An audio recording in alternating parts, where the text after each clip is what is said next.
আসসালামু আলাইকুম। কি অবস্থা সকলের, কেমন আছেন? আশা করি সবাই ভালো আছেন। তো বুঝতেই পারতেছেন এমএস মোটরসে আছি। আর টাইটেল থাম্বনেলে তো দেখছেনই কি লিখছি। আসলে এই জিনিসটা কিন্তু খুবই, কি বলবো, আচ্ছা ঠিক আছে আমরা ওইখানে যাই, তারপরে বলতেছে খুবই। তো যেখানে আসছি MS motor, Mirpur 60 feet Barek Molla মোড়ের খুবই কাছে অবস্থিত। আমি নিয়মিত এখান থেকে মোটরসাইকেলের নানান ধরনের কারিগরি বিষয়ক কন্টেন্টগুলো রেকর্ড করে থাকি। যারা ভিডিও রেগুলার দেখেন, আমার চ্যানেল যারা রেগুলার ফলো করেন, তারা কিন্তু এটা ভালো করে জানেন। তো চলেন আমরা এমএস মোটরসে শাহিন ভাইয়ের কাছে এখন চলে যাচ্ছি। শাহিন ভাই আসসালামু আলাইকুম। ওয়ালাইকুম আসসালাম। আসসালামু আলাইকুম।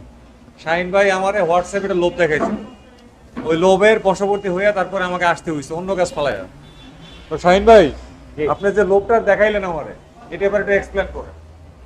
আসলে সার্ভিস পার্টে তো আমি আপনি দুজনে একই সাথেই কাজ করি, তো জি। এই ধরনের কেসগুলো কিন্তু সচরাচর পাওয়া যায় না। পাওয়া যায় না, স্লো আইটেম। তো এটা আসলে একটা ইউনিক কেস। তো হ্যাঁ, আমার unique। কাছে মনে হলো যে এটা রিকুভার অনেক পছন্দের একটা ব্যাপার থাকবে। হ্যাঁ, তো যার কারণে রিকুভার এই লোকটাই দিলাম, এবং আমি জানি যে এই লোকটা রিকুভার সামলাইতে পারবে না। না ঠিকই বলছেন, আসলে এটা দেখে আমার পুরা ঘুম আরাম হয়ে গেছে। আচ্ছা, কারণ আগে এইটা- আমরা দেখি, আমরা যে বাইকটা নিয়ে কথা বলবো এটা হচ্ছে Pulsar 150 single disc. Single disc. ঠিক আছে, Pulsar 150 single disc non ABS, এবং এই মোটরসাইকেলটা চলছে 44,000 কিলোমিটার। আর উনি কিন্তু ঢাকাতেই থাকে, এমএস মোটরসের কাছেই তার বাসা, অর্থাৎ 60 ফিটে। আর এই মোটরসাইকেলটাকে কিন্তু নিয়ে আসছে, ঠেলে নিয়ে আসছে, চালাইতে পারে নাই। ঘটনা হয়েছে, এই বাইকের যে মালিক আজকে যেদিন কাজ করাইতেছে সেদিন সকালবেলা বাসায় বাইকটা স্টার্ট দিছে, এবং উনি কিন্তু বাইক রেগুলারই চালায়।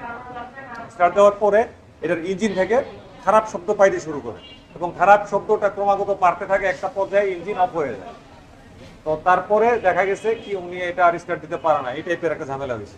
তারপরে উপায়ন্তর না দেখা তারপরে হচ্ছে উনি এমএস মোটরসে শরণাপন্ন হয়েছে। এমএস মোটরসে আসার পরে এটার আগে নানানভাবে টেস্ট করছে, পরীক্ষা নিরীক্ষা করছে, কইরা এটার টেকনিশিয়ান সহ বুঝতে পারছে যে আসলে এটার ইঞ্জিন নামাইতেই হবে, কোনো মাপ নাই। আচ্ছা, এরপরে হচ্ছে ইঞ্জিন নামাইছে, এই হচ্ছে ইঞ্জিন নামানো। ঠিক আছে, ইঞ্জিন নামানো, ইঞ্জিন নামাইছে, সিলিন্ডার ব্লকটা খোলা।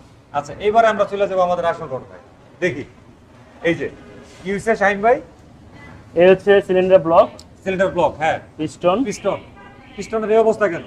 এটা আসলে ভালভটা ভেঙে গেছে। এই যে, এই যে বাল্বের ভাঙা অংশ, ওরে এই মা, বাল্ব ভাঙা এই দেখি, পিস্টনে আঘাত করছে। আরে সর্বনাশ, ভাল ভাঙা, মানে আপনি কি ভাঙা পাইছেন? আমি ভাঙা পাইছি, এবং আরে ভাঙা পাইছি এই সর্বনাশ। গুড়াগুলো কোথায়, আরে সর্বনাশ, চিন্তা করা যায়। এই যে ভাল- এই যে গুড়াগুলা, এই এই যে, যে ভাঙা ওই মানে খণ্ডিত অংশগুলো আর কি। ঠিক আছে, এই যে। আচ্ছা আচ্ছা, তো এটা ভেঙে হ্যাঁ। পিস্টনে আঘাত করছে, এই কারণে ও, পিস্টনের এই অবস্থা। আচ্ছা আচ্ছা, এই ভাল ভাঙা পিস্টনে হিট করছে, হ্যাঁ। এই জন্য পিস্টনের এই অবস্থা। আর এই তারপরে এই হচ্ছে হেড, হেডটা, হেডটা আচ্ছা। দেখেন, হেড আপনি হাত দিয়ে দেখেন, এটার একদম ভিতরে গর্ত হয়ে গেছে, পুরো ডাইভ হয়ে গেছে। ড্রাইভ হয়ে গেছে। সো এই হেডটা আর ইউজ অনেক করার dive হয়ে গেছে। অবস্থায় নাই। অনেক এই যে- dive এই যে হয়ে গেছে। এখানেও এগুলা যদি পলিশও করে কোনো ভাবেই টিকবে না, কোনো সলিউশন নাই, রিপ্লেস। রিপ্লেস একদম ডাইভ হয়ে গেছে, মনে হয় যাচ্ছে যে কেউ বাটাল দিয়ে হাতুড়ি দিয়ে পিটাইছে, পিটাইছে। হ্যাঁ। এরকম লাগে আর কি। এই যে এই জায়গাটাকে একদম পুরা, তারপরে এই যে এইখানে যদি এই হেডটা ইউজ করি আমরা, জি জি, এটা লিকেজ হবে, শুধু Must, বারবার must। লিকেজ হবে, আর এই যে- কম প্রেসার পাবে না। যে পরিমাণ আপনার ডাবছে, মনে হয় বাটাল দিয়ে কেউ বাড়ি হাতুড়ি দিয়ে পিটাইছে আর কি। মানে পাশে একটা হেড রাখা আছে, আচ্ছা, হ্যাঁ, এই যে এই যে- এই রকম থাকবে হেড, এরকম একদম মসৃণ থাকবে, একদম হ্যাঁ, ঠিক মসৃণ আছে, থাকবে। হ্যাঁ, হ্যাঁ। আর এটার অবস্থা দেখেন, এটার অবস্থা কি, কত ডিপ স্ক্র্যাচ, ডিপ। আর এই হচ্ছে ভাঙা ভাবটা, আমি আরেকবার দেখাই, এ হচ্ছে ভালভ ভাঙাটা। আর আর পুরো আরেক- অংশগুলো তো ওইটার মধ্যে পড়ে রয়েছে বলের মধ্যে, এটা শাহিন ভাই দেখাইলো। ভালভের আরেকটা unbelievable, unbelievable, very unique case. অতীতে কেউ এই ধরনের কোনো কেস দেখছেন কিনা অবশ্যই কমেন্ট করে জানাবেন। আমি দেখি নাই, আমি সারেন্ডার।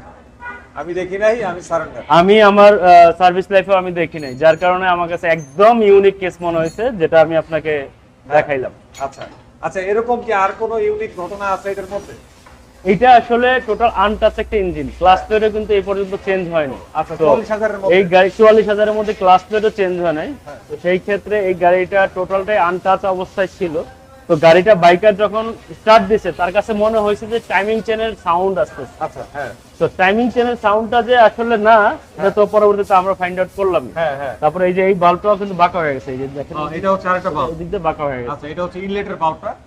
হ্যাঁ, এটা একটু টাল, মানে টাল হয়ে গেছে, চাল হয়ে গেছে। মানে এটা আর ভাঙার সুযোগ পায় নাই। সুযোগ পায় নাই। এটা ভেঙে গেছে। এক্সট্রাটাই ভাঙছে আর এক্সট্রাটা তো বড়, এক্সট্রাটাই ভাঙছে। আচ্ছা শাহিন ভাই, আপনার অভিজ্ঞতা থেকে কি একটু বলা মানে সম্ভব কিনা যে এটা কি কারণে হইতে পারে, কোনো কারণ এইসব কিছু একটা? আসলে ভাল্ব নিয়মিত ইউজ হইতে হইতে হইতে দুর্বল হয়ে যায়, হ্যাঁ। কিন্তু এরকম ভাঙার কেসটা আমি পাই নাই কখনো। হ্যাঁ, তো এখন এটাকে নিয়ে আমাকে ভাবতে হবে, আচ্ছা। আরো ভাবতে হবে, আরো জাস্ট মানে গবেষণা করতে হবে। গবেষণা করতে হবে Right. যেটা আসলে কেন ভাঙলো। কেন বাদ? কেন ভাঙলো? কারণ এটা রানিং একটা গাড়ি, রানিং গাড়ি সে মানে চালায়া বাসায় রাখছে, এরপরে আজকে স্টার্ট দিতে যে এই অবস্থা। হ্যাঁ। তো এটা আগে ভাবতে হবে, গবেষণা করার পরে আমি আপনাকে ফাইনালি বলতে বুঝতে পারবো পারছি, যে আসলে বুঝতে এটা পারছি। এই কারণে ভাঙছে। আমার মনে হয় না যে ভাই আপনি যে কোনো একটা সুনির্দিষ্ট কারণ মানে জোর দিয়া বলতে পারবেন যে ওই কারণে এটা হয়েছে। এটার আসলে কোনো মানে হয়তো আমরা বলতে পারি যে ওই এই কারণে হইতে পারে, অমুক কারণে হইতে পারে, কিন্তু ফিক্সড কোনো একটা কারণ বলাটা। আচ্ছা, ইঞ্জিন অয়েল কতটুকু বাইরে সেটা কোন? ইঞ্জিন অয়েল স্বাভাবিকই বের হয়েছে, স্বাভাবিক বেশি বের একটা শর্ট হয় না। এই যে ইঞ্জিন অয়েল আচ্ছা, আমার একটা সন্দেহ ছিল। এখানে 700 ml 600 ml এর মতো ইঞ্জিন অয়েল আছে। আচ্ছা পিস্টন দুর্বল হয়েছে আগে থেকে। ভাই, 600 ml ইঞ্জিন অয়েল আছে, তার মানে তো কাহিনী আমার মনে হচ্ছে যে ইঞ্জিন অয়েল কমে ইঞ্জিনটা সিজ করছে। ইঞ্জিন তো ডেফিনেটলি সিজ করছে, এটা ভাঙা মানে হচ্ছে ইঞ্জিন সিজ হ্যাঁ, করতে চলে ওইটাই, আসছে। মানে এটার একটা প্রভাব আছে। তা তো আছে। আচ্ছা, এটা তো জানতাম না। ইঞ্জিন অয়েল বাইরেছে 600 600 মিলি, ml আছে, জি 400 মিলি কম। 400 মিলি। বিরাট ব্যাপার, বিরাট ব্যাপার। তাইলে ভাই কাহিনী এর থেকে হয়েছে, তাইলে কাহিনী এর থেকে সূত্রপাত। আমার মানে জোরালো আর কি সন্দেহ, জোরালো সন্দেহ। আচ্ছা, বুঝতে পারছি। আচ্ছা, তবে ইঞ্জিন অয়েল কমাটা একদম স্বাভাবিক, কিন্তু ভালভ ভাঙাটা স্বাভাবিক না। না ঠিক আছে, বাল্ব ভাঙার ভালভ ভাঙাটা স্বাভাবিক না। তো আমি বলতে পারি না যে ইঞ্জিন অয়েল শর্টেজের কারণেই ভালভ ভাঙছে। হ্যাঁ, হইতে পারে, হইতে আমার পারে, অনুমান। এটা গেস করা জি, যে এটা জি। হইতে পারে। জি। আবার অনেক সময় তো ভালভেরও তো দুর্বল থাকতে পারে, তো হ্যাঁ। ওইটার কারণেও ভাঙতে পারে। হ্যাঁ, তো তারপর ওইটা ক্ষয় হয়ে গেছে। মানে ইউজ হইতে হইতে ক্ষয় হয়ে গেছে, তারপরে ভেঙে গেছে একটা হ্যাঁ, পর্যায়ে। হ্যাঁ। আচ্ছা, এবারে কোন আপনার কাস্টমারকে আপনি কি কি রিকোয়ারমেন্ট দিবেন? আমি রিকমেন্ড দিছি এই হেডটা চেঞ্জ করতে হবে, হেড।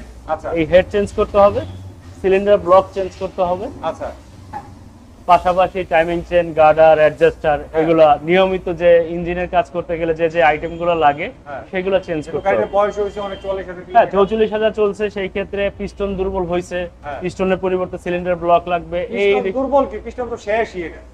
সেটাই আর কি। হ্যাঁ। তো সিলিন্ডার ব্লক চেঞ্জ করার কথা বলছি, কিন্তু কাস্টমারের কিছু ফাইন্যান্সিয়াল প্রবলেমের কারণে সে সিলিন্ডার ব্লকটা চেঞ্জ করতে চাচ্ছে না আপাতত, সে পিস্টন দিয়ে কাজ করতে যাচ্ছে, আচ্ছা, সে মানে বোরিং করবে আর কি। বোরিং করবে। 50 আর চাইছে। আমার কাছে কাকতালীয় ভাবে একটা হেড ছিল, আচ্ছা। সেকেন্ড হ্যান্ড হেড, আচ্ছা, second but hand. Second hand head, হ্যাঁ। বাট এটা ফ্রেশ একটা হেড। আচ্ছা, তো একদম fresh। এই কারণে আমি আপনাকে মানে ওই কাস্টমারকে একটা সাপোর্ট দিতে পারতেছি সেকেন্ড হ্যান্ড হেড দিয়ে, আচ্ছা। একটা অল্প প্রাইজের মধ্যে, তাৎক্ষণিক একটা সাপোর্ট দিতে পারতেছেন এবং কম টাকার মধ্যে।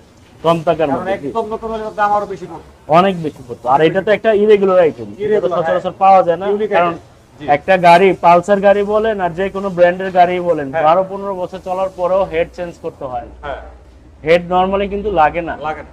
তো এই ক্ষেত্রে কিন্তু এটার মধ্যে হেড লাগতেছে, তার মানে আপনি হেড unique case। খুঁজলেও কিন্তু সচরাচর পাবেন না। আচ্ছা, আমি ধরে নিলাম এই ইয়েটা নতুন, হেডটা নতুন। জি, সেই ক্ষেত্রে এটার দাম এখন কত আছে বাজার দর? হেডের দাম মিনিমাম 7,000 টাকা হবে। 7,000 টাকা। আচ্ছা, 7,000 গেল। আমি মনে করে নিলাম যে আপনার কাস্টমার সিলিন্ডার ব্লক বদলাইলো। হ্যাঁ, সিলিন্ডার ব্লকের দাম কত হইব? সিলিন্ডার ব্লকের দাম 3650 টাকা। 3650। তাইলে 7,000 আর 3600, 10,000, 10,500 তো এখানেই নেই। এইখানেই নাই মোটামুটি ভাবে, যদি had plus cylinder block change করে তো মোটামুটি প্রায় 17-18 হাজার টাকা মিনিমাম খরচ, মজুরি লেটেড সহকারে। মিনিমাম যাবে। তো দেখলেন তো, মানে কি একটা এলাহি কাণ্ড কারখানা। তো এই ধরনের কেস আসলে মানে আসলে ইউনিক। কিন্তু তো আমার যেটা জোরালো সন্দেহ যে ইঞ্জিন অয়েলটা কমছে, পাইছে কত 600 মিলি, 400 মিলি পাওয়া যায় নাই। তো ওইখান থেকে আসলে ইঞ্জিন মানে ইঞ্জিনের ভেতরের সব জায়গায় অয়েলটা ঠিকভাবে পাম্প হইতে পারে না। তো পাম্প না হইতে পারে আলটিমেটলি মানে চলতে চলতে চলতে চলতে এটা কি হয়েছে, ইঞ্জিনটা ওভারহিট হয়ে গেছে, ওভারহিট হয়ে সিজড করে ফেলছে আর কি। সিজড থেকে এই ধরনের কাণ্ড কারখানা ঘটছে। আমার এটা একটা সন্দেহ আর কি, আমি শিওর না, এটা সন্দেহ। তবে ভালভ এভাবে ভাঙ্গা যাওয়া এটা আসলে মানে আমার কাছেও না কেমন আজগুবি লাগতেছে আর কি। হইতেও পারে, বাট খুব আজগুবি লাগতেছে। কারণ ইঞ্জিন অয়েল কম বের হইছে এরকম গাড়ি আজ পর্যন্ত আমি অনেক গাড়ি দেখছি, অনেক মোটরসাইকেল দেখছি, তাই বলে ভালভ ভাঙ্গা যায় নাই। এমনও মোটরসাইকেল দেখছি যে ওয়ার্কশপে আসার পরে 200 মিলি 100 মিলি ইঞ্জিন অয়েল বের হইতে, কিন্তু তাই বলে কিন্তু ভালভ এইভাবে ভাঙ্গে নাই। ঠিক আছে, কিন্তু এইটার দেখতেছি ভালভ ভাঙে গেছে। তো এই জিনিসটা আমার কাছে মানে মানতে খুবই কষ্ট হচ্ছে আর কি, খুবই মানে আর কিছু বলার নাই। তাহলে থাক এই পর্যন্তই। তো ভালো থাকবেন সবাই, বিদায় নিব তাহলে আজকে এমএস মোটরস থেকে। আল্লাহ হাফেজ, আসসালামু আলাইকুম।